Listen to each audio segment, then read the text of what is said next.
The words cut through me like a blade. This property reverts to blood family now. Pack your bags and get out.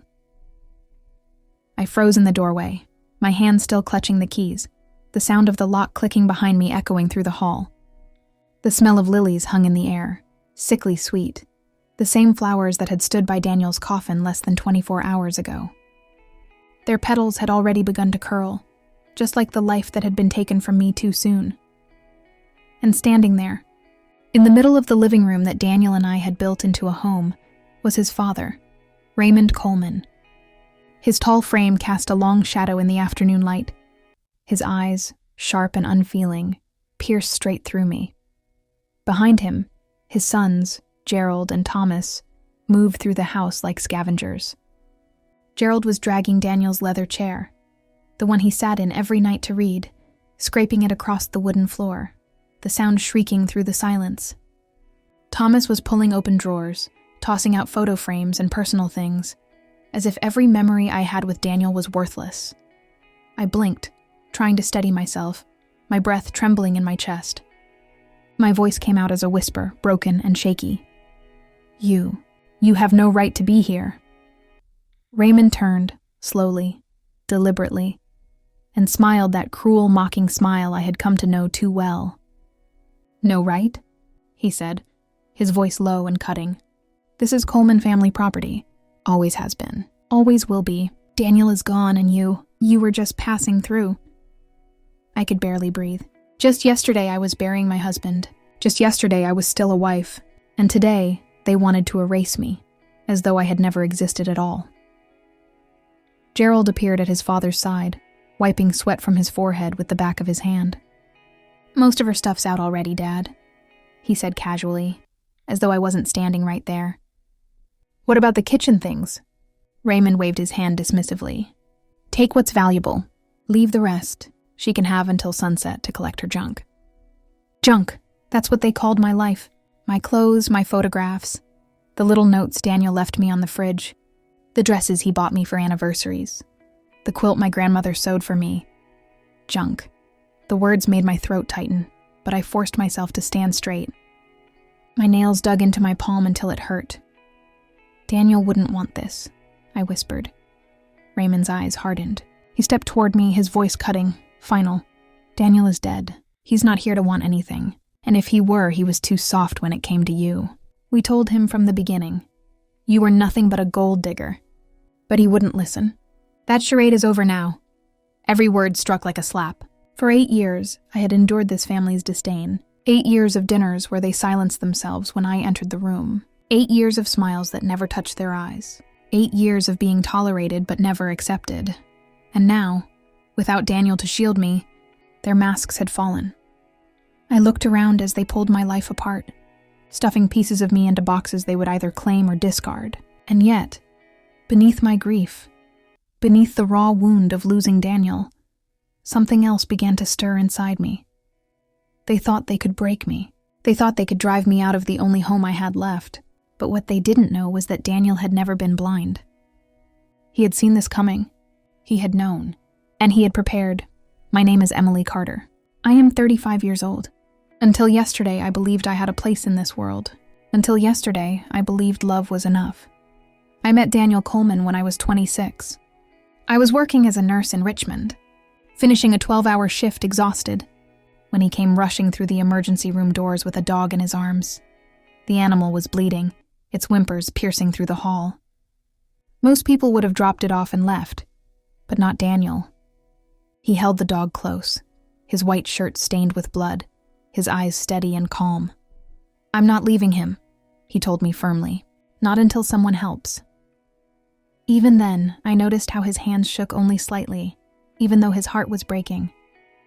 That was Daniel. Gentle, loyal, steady in every storm. I fell in love with him quickly, not because of his last name, not because of the Coleman wealth, but because of the way he carried people's pain as though it were his own. He once told me, "Emily, you're the only one who sees me. Not the Coleman name, not the inheritance. Just me." But his family never saw me the way he did. The first dinner I ever attended at the Coleman estate was a lesson I would never forget. The house was grand, its dining hall glittering with chandeliers, but the air was ice cold. Patricia, his mother, studied me like I was something unworthy. Her smile was sharp, brittle as she spoke. "She's very practical," Patricia said, as though it were a flaw. I excused myself to the kitchen after dinner, where I overheard voices carrying from the next room. Raymond's voice was low, heavy with authority. "Son, this is family property. It stays in the bloodline. She might be pretty, but she's not one of us. You need to think about your future." Daniel's voice rose in protest, but I saw the doubt flicker in his eyes when he returned to me. Even then, even at the very beginning, I think he knew they would never accept me.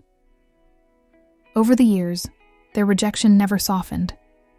At holidays, I was always seated at the far end of the table. At weddings, I was told to stand aside during family photographs.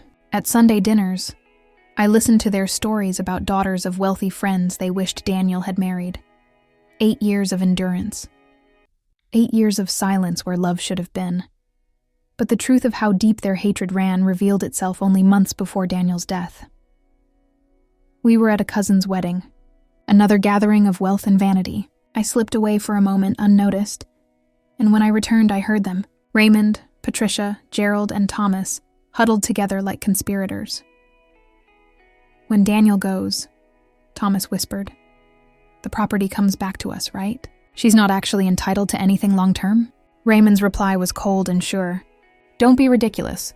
Wives get temporary rights, but family property always returns to blood. Always has, always will." Patricia's voice had been sharper still. "The only complication will be getting her to leave peacefully. You know how these types get when money is involved." I froze, my stomach hollow, as the laughter that followed sliced through me. My future, my marriage, my life, all reduced to a complication. That night, I told Daniel what I had overheard. He didn't look shocked. He didn't even look surprised. Instead, he poured himself a glass of wine, his eyes dark with something I had never seen before. "Emily," he said, his voice steady, "I need to tell you something. I've known for years how they feel about you. I kept hoping they'd change, but tonight proved what I already knew. They never will." He walked into his study and returned with a thick folder. Inside were documents, carefully prepared, signed, sealed. "I've been working with Charles Petton, an estate attorney," he said. "When we married, I changed all the deeds to joint ownership with right of survivorship. That means everything automatically becomes yours if I go first. And I've written a will, detailed, ironclad. It leaves you everything, house, practice, accounts, all of it. And it includes a no contest clause. If they challenge it, they lose everything." Tears blurred my vision as he handed me a letter in his familiar handwriting. "To my family," it began. "If you are reading this, it means I am gone, and you have failed me again. For 8 years you have treated my wife as a stranger. She is my family. She is my choice, and she is the rightful heir to everything we built together." Daniel took my hands then, squeezing them tight, his eyes unwavering. "They think they're clever. They think they'll intimidate you when I'm gone, but they don't understand, Emily. I've been preparing for this moment since the day I married you." I pressed my forehead against his, tears streaming down my face, and in that moment, I believed we could withstand anything, but nothing could prepare me for the storm that was coming. Daniel's illness came like a shadow, slow at first, then sudden and merciless. It began with little things. Fatigue he couldn't shake off, nights where he sat in his chair, rubbing his temples, too tired to finish the newspaper. Then came the hospital visits, the tests, the sterile smell of antiseptic that became a permanent part of our lives. Cancer. The word itself hollowed me out. He was 39. Too young, too full of life, too needed. The family's reaction was almost rehearsed. Patricia cried too loudly at the dinner table, wailing as though she were the perfect mother. Thomas and Gerald clapped him on the shoulder with exaggerated pity. And Raymond? He sat in silence, his eyes calculating. They brought casseroles and flowers, but every visit circled back to the same topic. "Daniel, maybe you should review your will," Raymond said one evening. His tone casual, but his eyes sharp. "Yes," Patricia chimed in, her voice dripping with false concern. "It's important to make sure the family estate is properly managed, dear.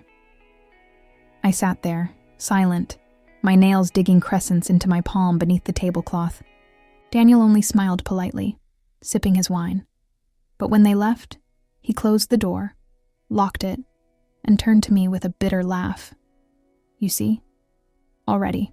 They don't even wait for the treatments to begin. I nodded, my throat too tight to speak. From that day forward, we played a quiet game of survival. Daniel grew weaker, yes, but he also grew sharper. Every visit from his family was met with patience, but behind closed doors, he worked tirelessly with his lawyer, Charles. Papers were signed, bank accounts secured, video recordings made. Every document bore my name. Every detail sealed against the hands that wanted to snatch it all away. And still, the family persisted.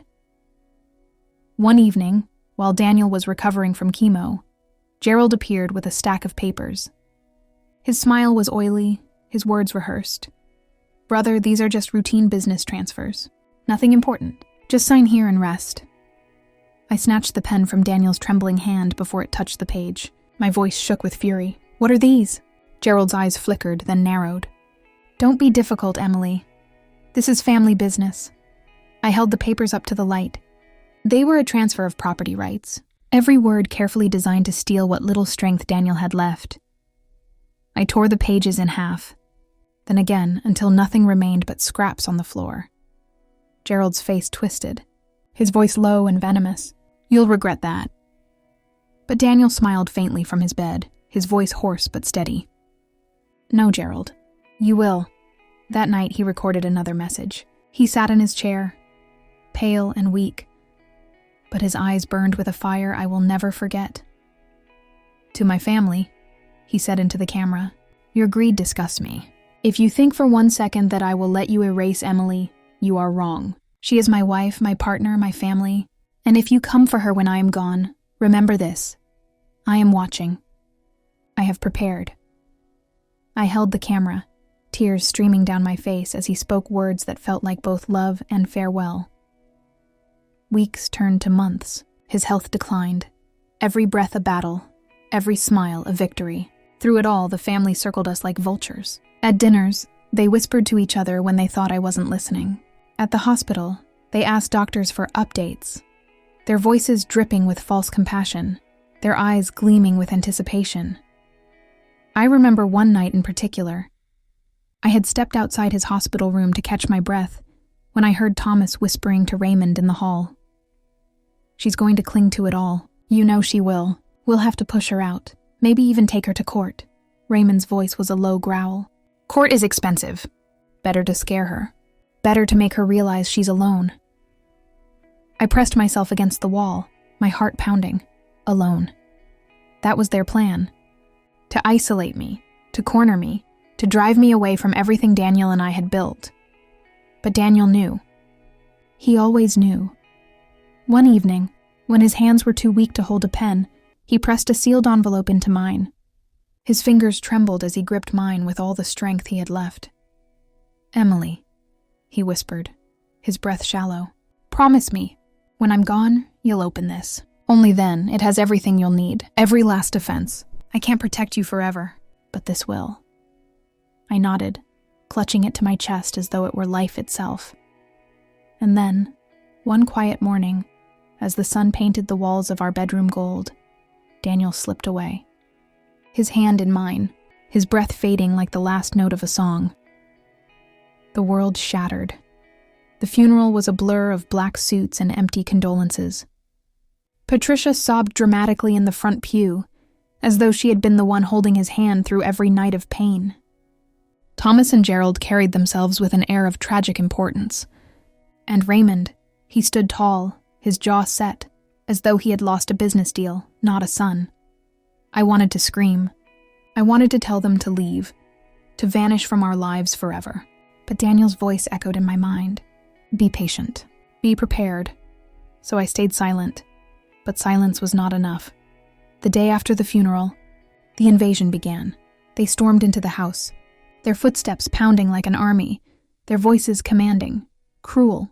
They stripped the walls of photographs, packed away Daniel's belongings, and ordered me to leave.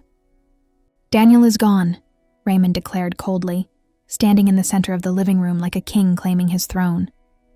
This is Coleman property. You are only a guest. You have no rights here. I stood there, hollowed by grief yet burning with fury. This was our home, I whispered. Gerald sneered, waving a stack of papers in my face. Not anymore. Look, his signature. He left everything to us. You don't own a thing.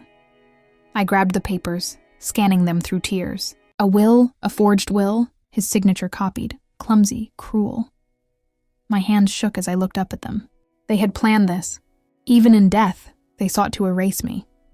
Patricia stepped forward, her lips curling in a mockery of sympathy. Don't make this harder than it needs to be, dear. Take your things and leave quietly. It's better for everyone. Better for everyone. Everyone but me. I wanted to collapse, to crumble into the grief that threatened to swallow me whole. But then I remembered Daniel's letter, his voice, his warning. I straightened, clutching the papers until they crumpled in my hands. You may think I'm alone, I said, my voice trembling but loud enough to echo through the room. But Daniel prepared for this, and when the truth comes out, it won't be me who's ruined, it will be you. Their laughter followed me as I fled to my room, but beneath their cruel voices, I felt something else rising in me. Not fear, not despair, resolve. They thought they had won. They thought they had buried me along with Daniel. But what they didn't know was that Daniel's love was not just a memory. It was a weapon, one they could never see coming. The day after they forced me from my own home, I sat in my sister's small kitchen, Daniel's sealed envelope still clutched in my hands. For hours, I stared at it, afraid to open it, afraid of what it might mean, afraid that maybe it wouldn't be enough. But Daniel's voice echoed in my mind. Promise me, it has everything you'll need, every last defense. So, with trembling hands, I broke the seal. Inside were 3 things: a letter, a set of house keys, and a USB drive. I unfolded the letter first. Daniel's handwriting spilled across the page, shaky but determined. Emily, if you're reading this, I am gone. And if you are holding this letter, it means they've already begun their war against you. But I promise you, they cannot win. I've made sure of it.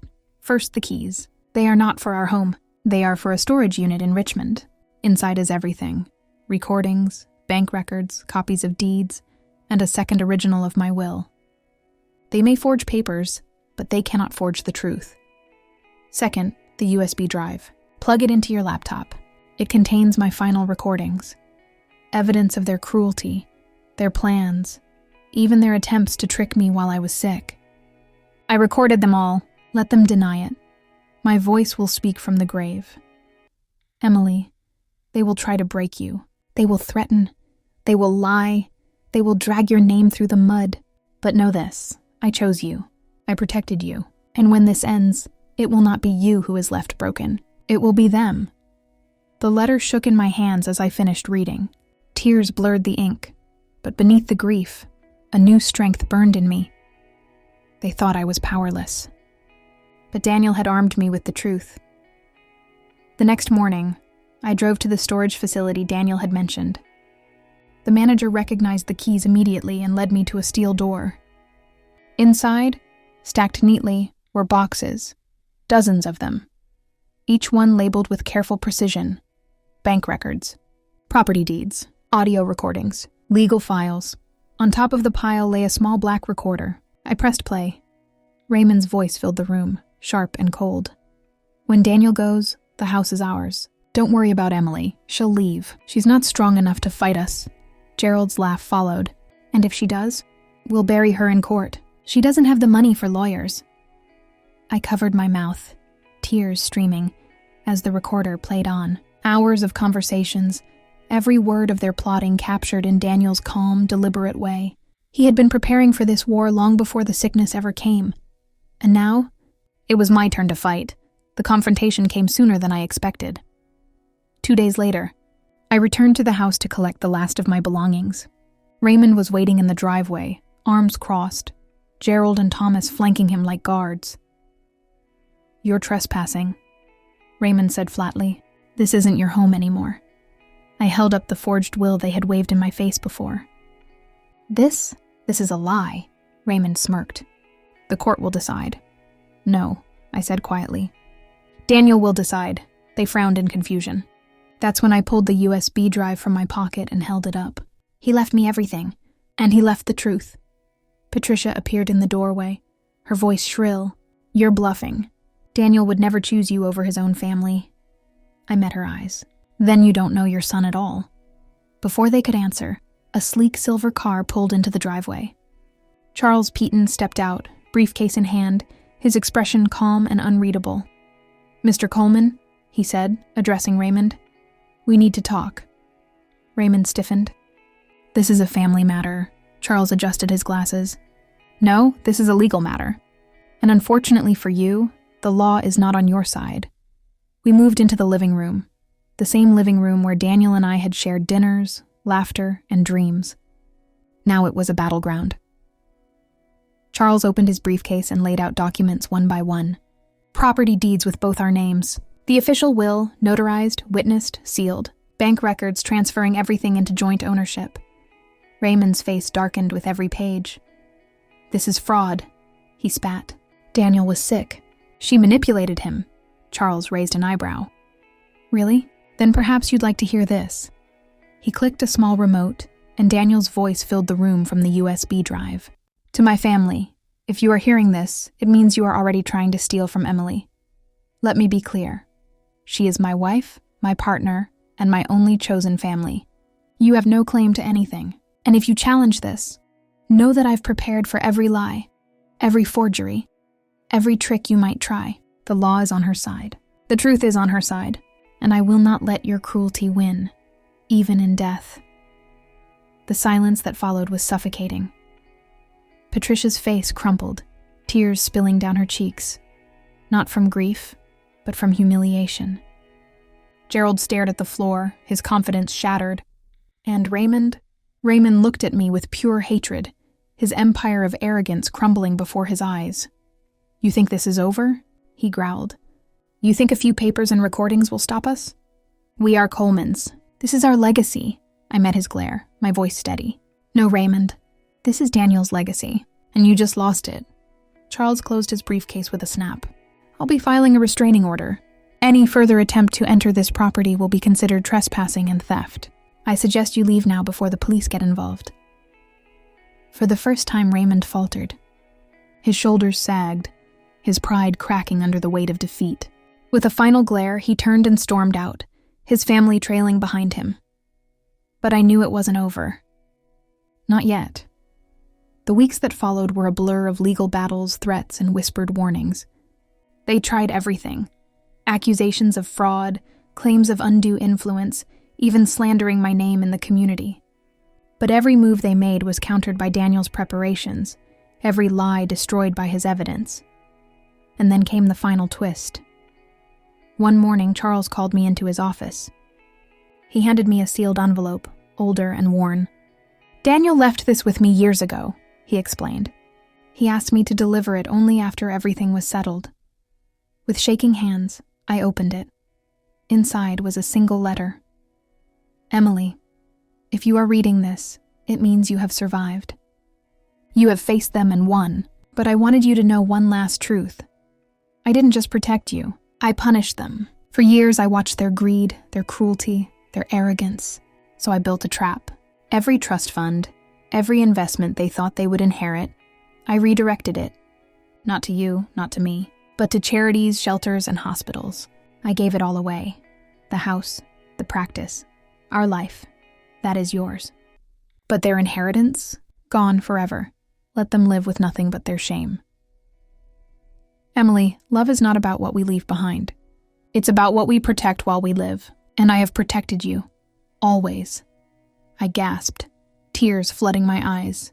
Daniel hadn't just secured my future, he had dismantled theirs. The family who had treated me like an outsider would now face the world with nothing but their ruined reputations. And I would carry his love, his protection, his legacy, for the rest of my life. When word spread, the Coleman family's fall was swift and merciless. Patricia's social circle abandoned her. whispering about the son who had rejected her cruelty. Gerald's marriage crumbled under the weight of promises he could no longer keep. Thomas's business collapsed without the funds he had been counting on. And Raymond, once the proud patriarch, was left a hollow man, despised even by those who once feared him. And me? I stood in the garden Daniel and I had planted together, the sun warm on my face, his letter pressed to my heart. They had underestimated me. They had underestimated him, but love had outlasted cruelty, and in the end, Daniel's revenge was complete, not through anger, not through violence, but through quiet, meticulous justice that shattered every lie they had built. I whispered into the breeze, as though he were still beside me. We won, Daniel. We won.